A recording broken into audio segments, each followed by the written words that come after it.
Bismillahirrahmanirrahim. Assalamualaikum warahmatullahi wabarakatuh. Alhamdulillahirabbil alamin. Assalatu wassalamu ala asrafil anbiya'i wal mursalin wa ala alihi wa sahbihi ajma'in. Amma ba'du.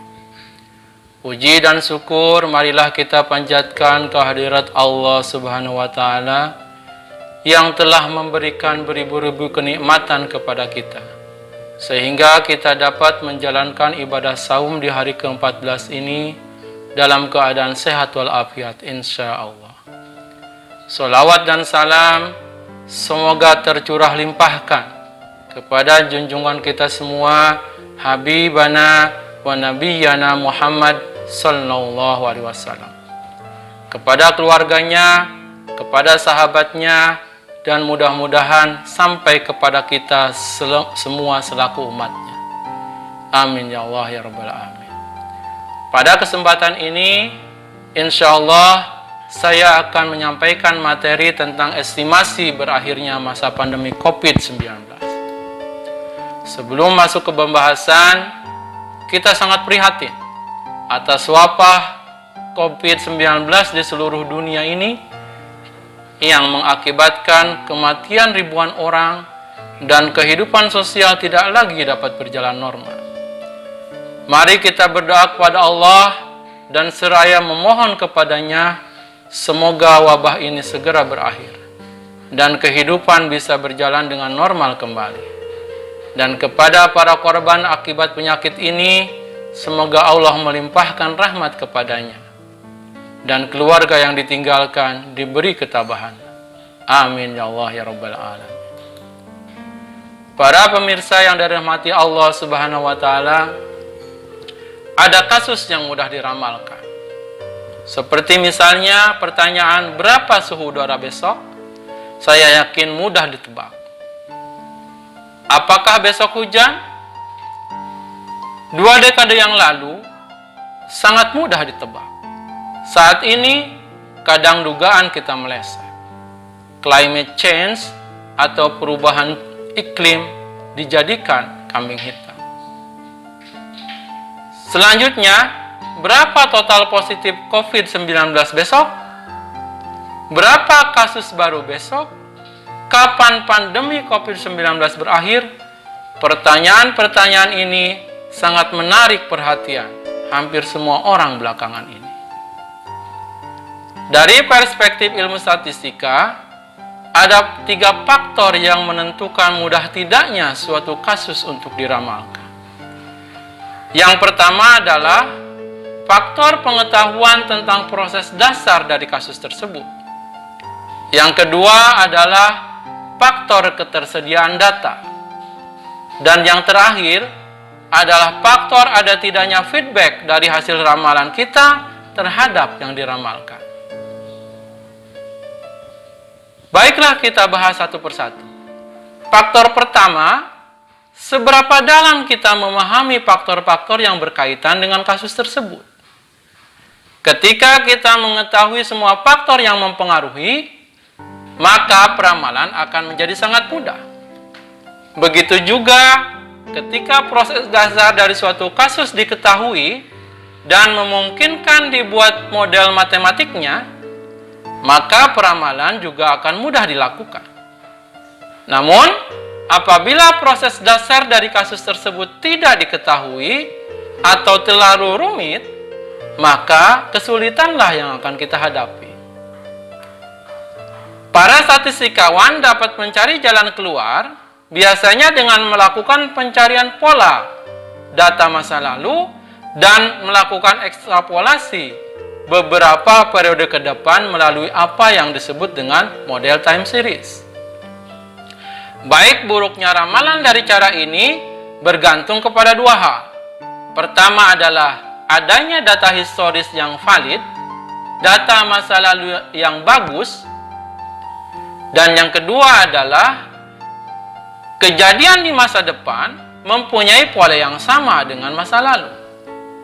Manakala 2 hal itu dipenuhi, maka kita bisa dengan mudah menggunakan model time series untuk peramalan. Namun secara umum, apabila dapat kita bangun model berdasarkan proses dasar dari fenomena itu, maka hasil ramalannya biasanya hampir selalu lebih baik dibandingkan dengan model time series. Seperti halnya, kita yakini bahwa kasus penyebaran COVID-19 itu sangatlah kompleks, sehingga sangat sulit bagi kita untuk membangun model proses berdasarkan fenomena itu. Biasanya yang dilakukan oleh para ilmuwan adalah hanya berupa simplifikasi dengan berbagai limitasi dan asumsinya. Inilah kemudian memunculkan tagline bahwa semua model itu pasti salah, namun beberapa di antaranya berguna. Maksudnya apa? Maksudnya, semua model saintifik yang dibangun itu dipastikan salah. Namun beberapa model dapat membantu kita dalam memahami fenomena yang telah dan akan terjadi. Mengapa model-model itu salah? Karena kita tidak yakin mengetahui dengan persis proses yang mendasarinya, di mana para ilmuwan hanya mampu melakukan simplifikasi. Para pemirsa yang dirahmati Allah Subhanahu wa taala, faktor kedua adalah mengenai seberapa banyak data yang tersedia. Apakah data tentang COVID-19 ini cukup panjang? Jawabannya tidak. Namun, walaupun data tentang COVID-19 ini pendek saja, tapi kalau ada tambahan pengetahuan tentang cara penyebarannya, seperti misalnya diketahui bahwa penyebarannya melalui droplet yang keluar dari saluran pernapasan akibat dari batuk atau bersin, maka kemudian orang mengembangkan apa yang disebut dengan model-model untuk penyakit menular. Yang paling sederhana seperti misalnya adalah model SIR. S-nya untuk susceptible, I-nya untuk infectious, dan R-nya untuk recover. Di mana di dalam model ini, populasi dibagi menjadi kelompok susceptible, yaitu orang-orang yang sehat tetapi rentan untuk terinfeksi. Kemudian kelompok infectious, yaitu orang yang memang terinfeksi.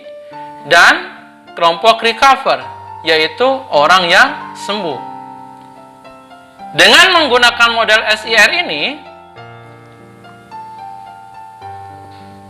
yang dicocokkan dengan data terakhir pada hari Senin yang lalu, itu secara teoritis dikemukakan bahwa akhir pandemi itu akan berakhir pada 7 Oktober 2020. Sedangkan untuk kawasan dunia, dengan model yang sama, itu diprediksi akhir pandeminya pada 20 Desember 2020.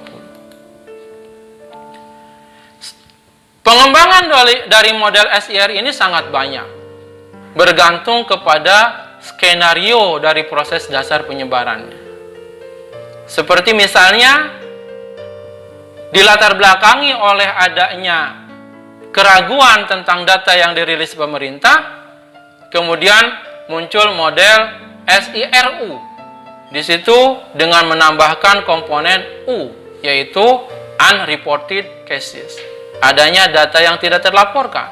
Karena banyak orang berkeyakinan bahwa data yang dirilis itu hanyalah puncak dari gunung es. Yang sesungguhnya itu lebih dari yang dilaporkan. Kemudian model berkembang lebih lanjut dengan mengakomodir adanya ECPOS, kelompok orang yang terjangkit namun tidak menularkan. Kemudian ada komponen quarantine, ya, adanya karantina. Kemudian ada komponen death, komponen orang yang meninggal. Berdasarkan model yang sudah ditambahkan beberapa komponennya ini, kemudian dibuatlah skenarionya, ya. Kemudian dibuatlah skenarionya, di mana kalau ada penekanan dari pemerintah mulai 12 April, maka menurut model yang terakhir ini diperkirakan akhir pandemi itu di bulan Oktober dengan jumlah korban meninggal sebanyak 120.000 orang. Dalam kasus peramalan COVID-19, para statistikawan juga harus belajar dari pakar epidemiologi sehingga peramalannya mempunyai penjelasan yang logis. Bahkan diharapkan model-model epidemiologi dapat dikembangkan oleh para statistikawan sehingga mengakomodir adanya ketidakpastian agar supaya modelnya tidak lagi deterministik. Para pemirsa yang dirahmati Allah Subhanahu wa taala, faktor ketiga yang mempengaruhi mudah tidaknya kita melakukan peramalan adalah apakah ramalan kita justru akan mempengaruhi kasus yang diramalkannya itu sendiri. Kalau kita meramal hujan, maka itu tidak akan mengubah curah hujan itu sendiri. Namun kita meyakini tidak demikian dengan ramalan COVID-19. Ramalan terkait COVID-19 diyakini mempengaruhi COVID-19 itu sendiri. Ketika ramalan total orang terinfeksi itu banyak, maka pemerintah bereaksi. Dilakukanlah kampanye social distancing, dilakukanlah PSBB, sehingga pada akhirnya itu akan menjadi perlambatan penularan virus. Jadi di sini ada aspek feedback dari ramalan kita terhadap, dari hasil ramalan kita terhadap ramalan yang akan datang. Meskipun data tentang COVID-19 ini diragukan, hasil ramalan-ramalan paling tidak bisa mendorong pemerintah mengambil langkah-langkah untuk mengurangi lajunya. Hasil ramalan-ramalan tersebut bisa diuji keakuratannya ketika endemi benar-benar berakhir. Para pemirsa yang dirahmati Allah Subhanahu wa taala, demikianlah yang dapat saya sampaikan. Semoga apa yang disampaikan bermanfaat untuk semuanya. Apabila ada perkataan yang tidak indah sehingga menorehkan luka, apabila ada perkataan yang dusta dan apabila ada tingkah laku yang kurang menyenangkan, mohon dimaafkan. Marilah kita manfaatkan momentum bulan Ramadan ini untuk beribadah puasa secara ikhlas karena Allah Subhanahu wa taala sesuai bimbingan Rasulullah sallallahu alaihi wasallam. Selain itu, marilah kita isi bulan ini dengan memperbanyak Al-Qur'an, sebab ibadah puasa dan membaca Al-Quran terutama di waktu malam akan memberikan syafaat kepada pelakunya. Sebagaimana dinyatakan dalam hadis yang diriwayatkan oleh Ahmad, as-siyamu wal Qur'an yasfa'ani lil 'abdi yaumal qiyamah.